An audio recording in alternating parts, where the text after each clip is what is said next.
Достар, бүгін подушка безопасности сөндіретін боламыз. Буаз еркек, соны сөндіретін боламыз. Ашып бізде рульдікін көрсетіп тұр. Сосын екі ремендікін көрсетіп тұр. Мына екі ремень. Ол астында. Соған қазір барлығын өзіне сай салып, подушкасын оқытып жібереміз.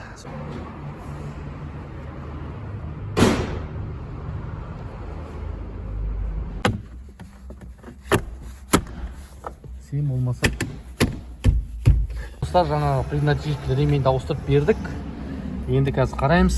Жаңа буаз еркек бар ма, жанып тұр ма, жанбай тұр ма, соны қарайық. Көлікті аштық.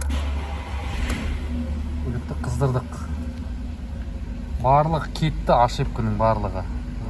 Жаңа подушка безопасностьтың светі жанып береді, ол білетін шығарсыңыз. Олар кетті.